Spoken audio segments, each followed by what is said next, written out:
Hey there, Daniel here. In this video, I'm going to share with you some plugins that may help you in your art journey. These plugins are for Krita, and I will put links to them in the description below, but I just want to show you some of what they can do. So you may notice that Krita looks a little bit different, for me anyway, and I'll show you a reason why. There's a little tab up here, if you see where my mouse is hovering. It says Redesign. So if I click it, you can see that there's thin document tabs, use flat theme, no new toolbox, new tool options. So these help with redesigning Krita. So it's a flat theme, and then you can see that there are these little triangle arrows here. If I click on this, you'll see that it comes up with tool options. And you can just hide these by clicking that little triangle. Same thing for the toolbox over here. You have all your tools over here. So redesign is really good if you just want to have Krita look more modern. But usually what I do is I just keep these kind of closed to give myself more working room. The reason for that is because the next plugin is called Shortcut Composer. So Shortcut Composer, you can set up your own custom shortcuts to quickly access different tools and stuff. So, for example, if I hit T on my keyboard, you can see that I have like this little pie menu for the different transformations. And if you hover over it and then release, you'll have your little transform box. So that's pretty nice. And you can set up different shortcuts to do different things. For example, I also have Shift B as a shortcut to do different blending modes for different brushes. You can choose normal, overlay, color, multiply, add, screen, darken, lighten. And if you see this settings menu, you can click on it and then you can add more onto here, like converse and subtract. And you can just click and drag it onto here and click that to save it. So that's really powerful for blending modes and stuff. Another example is for the tilde key on my keyboard. I have it set so that I can access different tools like the bucket tool, the line tool, crop, reference, the different selections, gradient and zoom. So that's pretty nice as well. And you may be wondering if there is a brush preset shortcut. You can set it up to be whatever you want. I just have it set to be P on my keyboard. There's nothing in here as of yet because the default for Shortcut Composer is you've got to create your own brush presets or brush pie menu. It says here that it's set to manual mode, so you can click and drag the brushes that you want into here. So you can click and drag, like let's say the pencil eraser for that and regular pencil. And if you want to do inking afterwards, you can find your inking brushes and drag them into here as well. Click that. It'll save it for this document only. It does not save it for all different documents.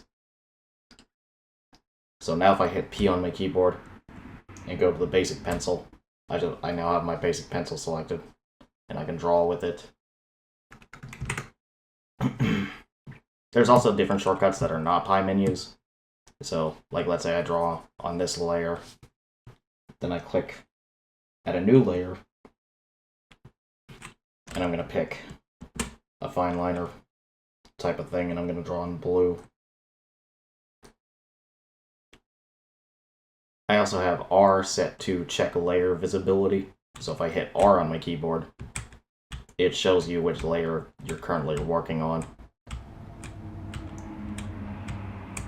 So that's pretty nice as well. There's also shortcuts for toggling undo. So if I hit Z, it should be, you can click and drag your mouse left or right and it'll undo the stuff as you click and drag it. So that's pretty nice as well. but I'm just going to undo some of these anyway. There's another useful shortcut, or a couple shortcuts that I use as well. I have G set to be canvas manipulation. So G, if you click up, or not click, but zoom in with the mouse, like up and down, I'm using my pen tablet here. You can zoom in and out. And if you click and drag left or right, it'll rotate the canvas left or right. You can hit 5 on the keyboard to get your rotation and stuff back to the way it was. H is also a good shortcut to use, that I use, where if you click and drag left, you can change the size of your brush, left or right. And then up and down will change the opacity, so up will be increase opacity, down will be decrease opacity. So that's really good for changing the opacity of your brushes on the fly and sizes. So that is Shortcut Composer. And if you want to set up your own shortcuts, you gotta go to Settings, Configure Krita, Keyboard Shortcuts, and you gotta scroll down until you find, in the Scripts menu here, you find your Shortcut Composers. So there's Canvas Previews, Mouse Trackers, multiple assignments. There's E, which is normally assigned for Eraser. It's set to cycle painting opacity. And then you also have W for Cycle Selection Tools. So Cycle Selection Tools is basically what it says. It'll cycle through like rectangular selection, magic wand, and other stuff. But again, I use the tilde key to have my selection tools readily available. Here are your pie menus as well. So you have a bunch of different pie menus you can use as well. Pick local brush presets. I have P, pick miscellaneous tools, that tilde key. Pick painting blend mode, shift B, pick transform tools, T. You can really customize it the way that you want to. There's of course temporary tools, temporary eraser, remove, and preserve alpha. There's utilities. Again, these are all things you can customize to the best of your ability. I just have this set because it's the ones I use the most for my personal art. I'm going to close out of this. The next plugin I want to talk about is, you see over here, this is not the regular advanced color selector. This is the Pigment O plugin. So Pigment O is pretty interesting in the fact that you can sort of customize it the way you want. You can see that I have this be like a square with the hue wheel on the side and the saturation and lightness kind of in the middle here, so you can kind of click and drag this around. And you see these little vertical lines here. I believe that is with the analogous type of color harmony that it's kind of set up to be, so it'll just follow your cursor around as you do this. And you can see as I change this, there's this little thing up here that has the harmony. You can customize how this looks, essentially. So if I click these 3 vertical lines here, or 3 horizontal lines, you can see that there are different things here, different tabs called Harmony, Channel, Mixer and Pin, and History. I just have Harmony and History. So History are these colors that are saved in here, so you can easily go back if you want for this. There's Harmony, which is this thing up here. If you click on one of these, it'll get rid of it. Channel is your hue, saturation, and lightness, or hue, saturation, and value. I kind of don't like having this if I'm using the hue wheel here. But again, you can customize this. You can have a square, fill, gamut, hexagon, luma, dot, mask, and sample. Again, I just like having hue, but you can customize this to how you want. The wheel can be analog or digital. I'm going to be honest with you, I don't really know what that means. You can change the type of value scale you have, I think this is. So you can either have hue saturation value or hue saturation lightness, HCY and ARD. Again, I don't know what that is. There's also the color thing here. So the spaces. I don't believe you should touch any of this. This is all just like default values that came with Pigmento, and I believe these are all the regular color values that every computer should probably be using. And then you have system, so luminosity, XYZ, sRGB, release applies color, display inaccurate. Again, I don't know what these really do. I haven't really messed with them. I kind of just like draw and paint with this kind of setup. Channel, again, mixer, I believe mixes colors. Again, I don't really know what that does. I'm just gonna leave it alone for now. Pins, you can change, or not change, but you can add pins to your colors, so you can go back to them kind of easily. So like, let's say I hit that color blue, I think I can hit Control 1. That'll save that. Then hit Control 2. No. There are pins you can do to easily go back to different colors. Let me check something.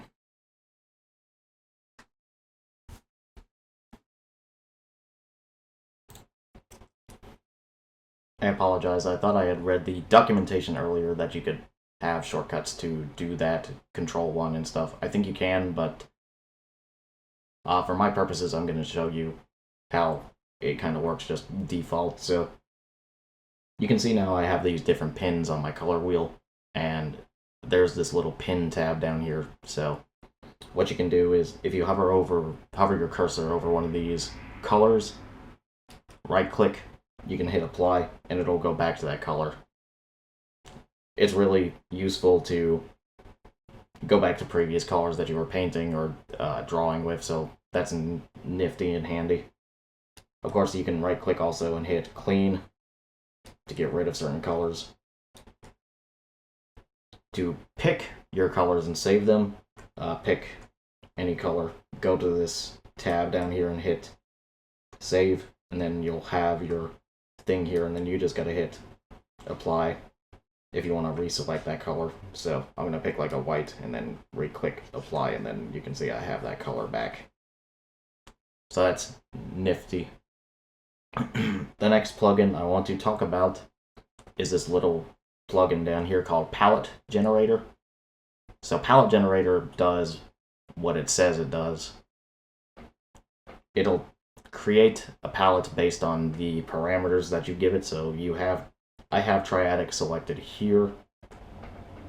You can also choose monochromatic, accented, achromatic, analogous, complementary, split complementary, double split complementary, triadic, tetradic square, and tetradic rectangle. So let's say you wanted to create an artwork based on the monochromatic scale. You just hit monochromatic, and if you want to pick the foreground color that you're using, you'll have to hit this little circle here. By default, it's not going to be on. It'll just generate random colors based on that. So click that button. I'm just going to pick a green to show you, like this light green. Hit generate, and you can see that's my default foreground color. And then I have the monochromatic scale here that you can now paint with. So I can just click one of these, paint, click another one, paint, and you see that it works fairly well. You also have these different options down here. You can undo, go back a couple color palettes. You can save color palettes, save it with a palette name, export it if you want.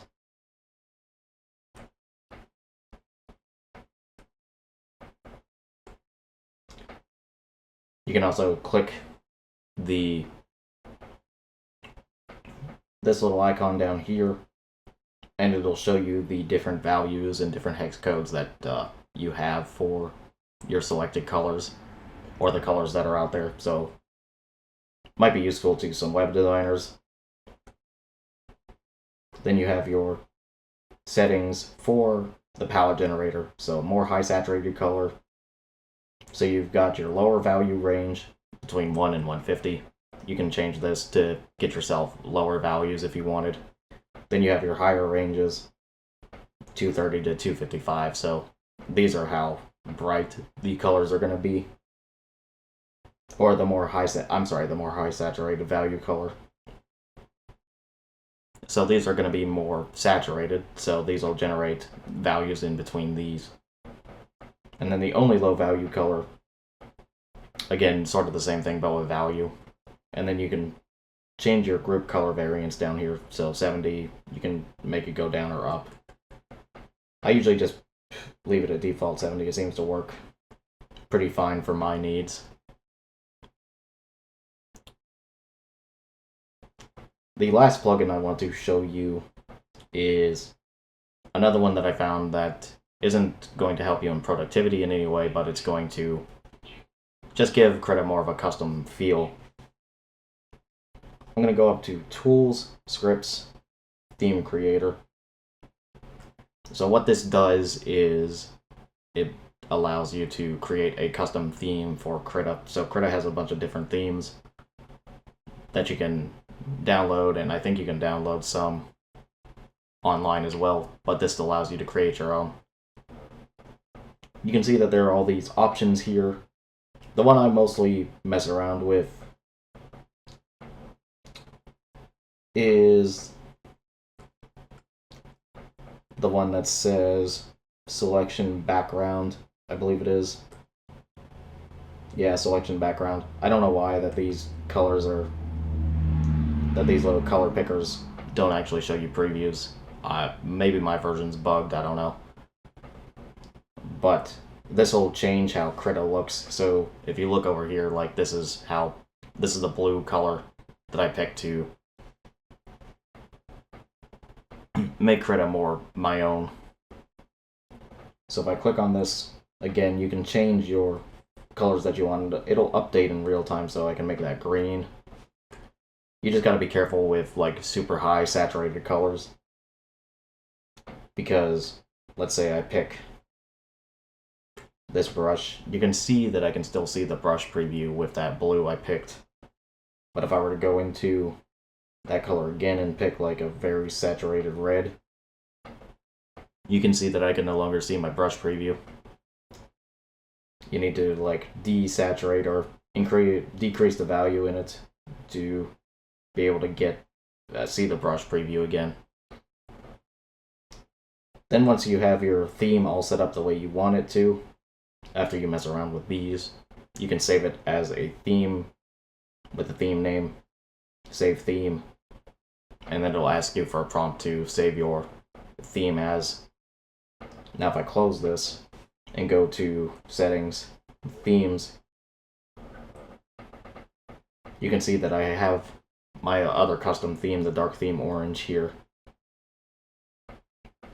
So it'll save it into your themes folder, and then you can basically go back to it anytime you want. Again, I'm going to link to these plugins in the description below. Thank you so much for watching, and I hope to see you all in the next one.